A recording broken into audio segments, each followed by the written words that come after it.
Welcome to the 700 Club.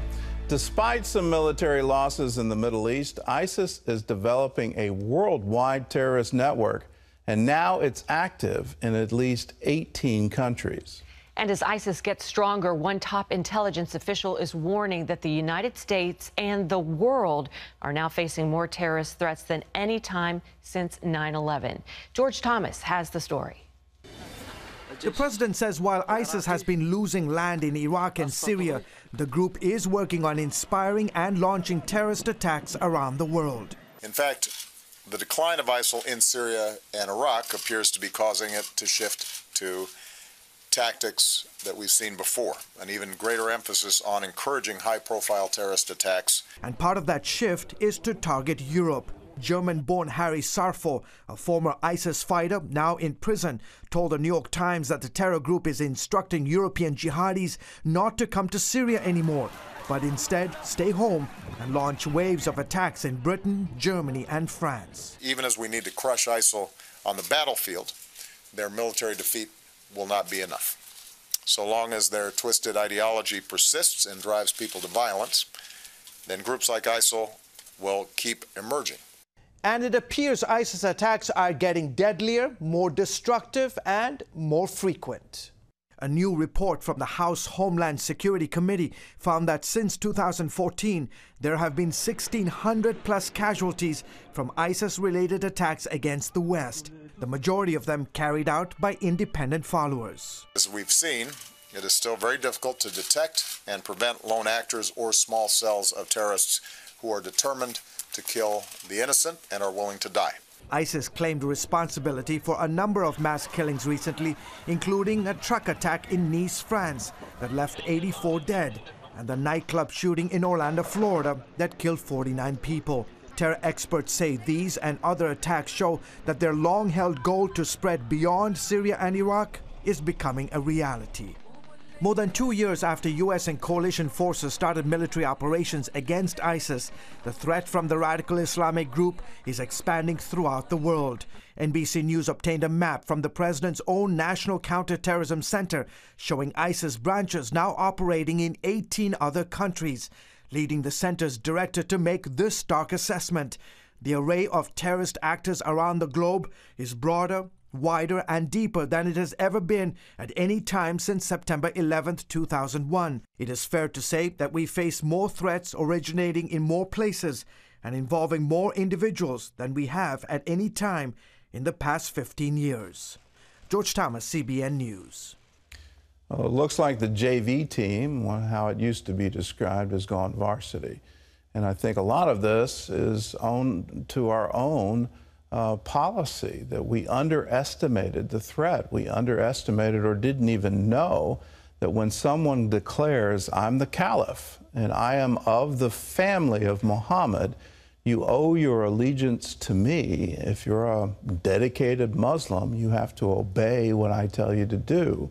By underestimating that and not taking care of it quickly, it actually allowed it to grow and allowed the ideology to get cemented in that you owe your allegiance to ISIS. And there was even a prediction ISIS can lose battles, ISIS can lose major conflicts, but somehow or other Allah is going to raise it back up again. So at this point in time, if you go in with strong military force, which seems to be what we're doing now, and try to wipe them out, it's just going to embolden the followers who are now worldwide. It's a failure of our understanding of the threat we were facing. And we need to get that understanding. What exactly is in the Quran that inspires this kind of violence? Why do people think that if you cut off the head of an infidel, somehow that's a ticket to heaven? What are these various thought patterns? And if we don't identify it for what it is, and right now you can't even say radical Islam. You can't even link the two. We've got to get open and we've got to get honest about the threat that we're dealing with. Well, in other news, President Obama is denying that his administration paid ransom money to get American hostages out of Iran in January. John Jessup has that story from our CBN News Bureau in Washington. John? Gordon, the president says there was nothing underhanded about that cash payment of $400 million and pointed out that it had already been made public. Some of you may recall, we announced these payments in January,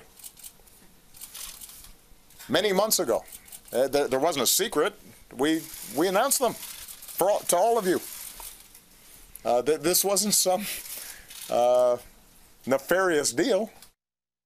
Secretary of State John Kerry also said the U.S. doesn't pay ransom, but congressional Republicans remain critical. Arizona Senator John McCain said, quote, "Whatever the administration may claim, it is clear that this payment was a ransom for Americans held hostage in Iran." While Republican vice presidential candidate Mike Pence tells CBN News he believes that $400 million payment puts a price tag on the head of every American. He also talked about the importance of keeping Donald Trump focused on Hillary Clinton's record and away from other controversies in the weeks ahead. Pence said all of that in an interview after a campaign event at the Founders Inn on the CBN campus in Virginia Beach. Gary Lane brings us that story. The Republican vice presidential candidate knew his audience, and it didn't take long for him to acknowledge those who serve in a region of the country where the military and national defense dominate. Would those who've worn the uniform of the United States of America please stand up and allow us to say thank you one more time for your service to this country? Pence talked about the U.S. economy, saying it only grew by 1.2% during the last quarter. Under President Obama, the country is experiencing its weakest economic recovery since 1949. They say it's the best we can do. But Donald Trump and I know this. It's not the best we can do. It's just the best they can do. He criticized Democratic presidential nominee Hillary Clinton for the way she handled the terrorist attack in Benghazi. After 4 Americans fell, Hillary Clinton said, "What difference at this point does it make?" Well, let me say, as a proud father of a United States Marine, let me say from my heart, anyone who said that, anyone who did that should be disqualified from ever serving as Commander-in-Chief of the Armed Forces of the United States of America. Virginia is a key battleground state, and that's why Hillary Clinton chose Senator Tim Kaine to be her running mate. But I talked to the Republican Party chairperson for the state of Virginia. He says that's not going to make a difference. Kaine is not going to do anything for her anywhere else in the country, and frankly, not here in Virginia. He's seen as a failed governor.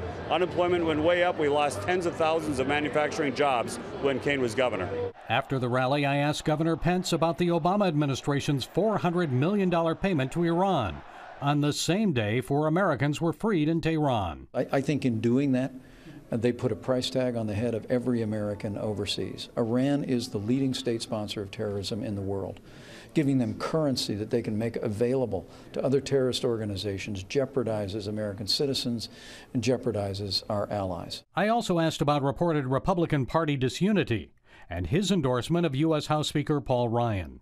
As Donald Trump said, he's not there yet, but I really believe as time goes on, I believe as time goes on, you're going to see these two men come together and work together.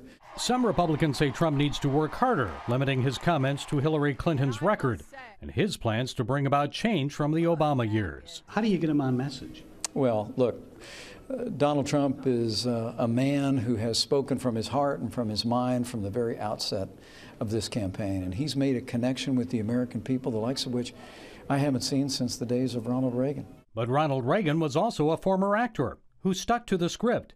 And some in the GOP worry that getting Trump to do the same while still allowing Trump to be Trump may be the Republicans' biggest challenge in the days ahead.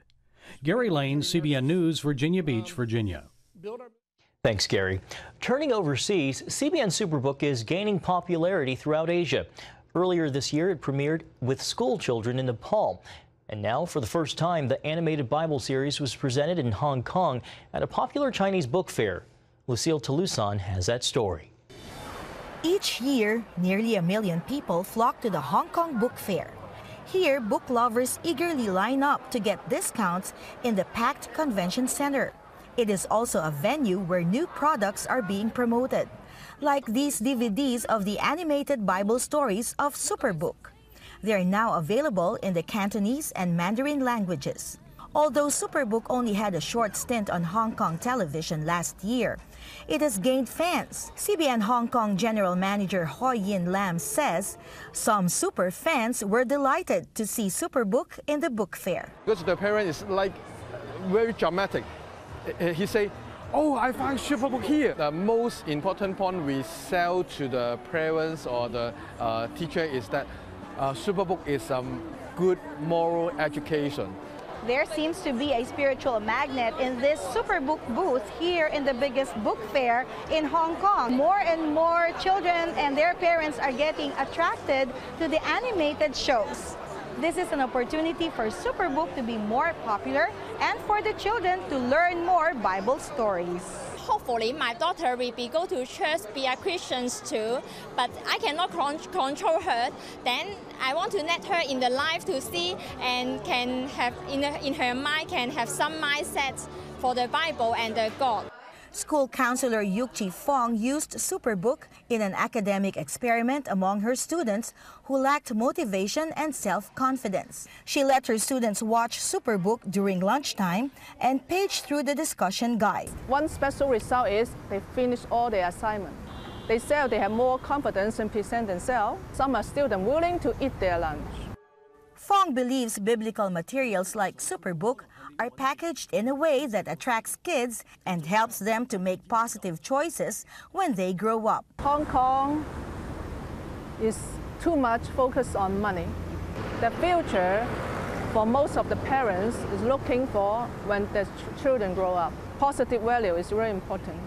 I think this animation can help them, show them there's a better value you can look forward to. Lucille Talusan, CBN News, Hong Kong. Gordon, kids, their parents, and their teachers all becoming fans of Superbook. Yeah, it's happening. We're showing it around the world. We've got a broadcast map for you showing all the various different languages where Superbook is currently airing, and we've got 38 languages so far, on our way to 50 languages. And then once we conquer 50, we want to take it to 500 languages. We want to see the children of the world know the stories of the Bible. And that's why we're doing this. And you can be a part of it. We're having a very special offer this summer for a Superbook summer. And if you want to get involved in it and be a part of the production costs, the distribution costs, the translation costs, join the Superbook DVD Club. Right now we're offering our Superbook Explorers series, which has the story of Paul and the shipwreck. It also has the story of Jonah. And then we'll also send you 2 other episodes in the beginning, the story of the Garden of Eden, and then Revelation. And your kids can have Superbook DVDs right in your own home. So we'll send you 5 DVDs for a gift of $25 or more. And your gift will go into the production costs, translation costs, distribution costs, so you can be a part of sharing the stories of the Bible with the children of the world. If that's you, give us a call, 1-800-759-0700.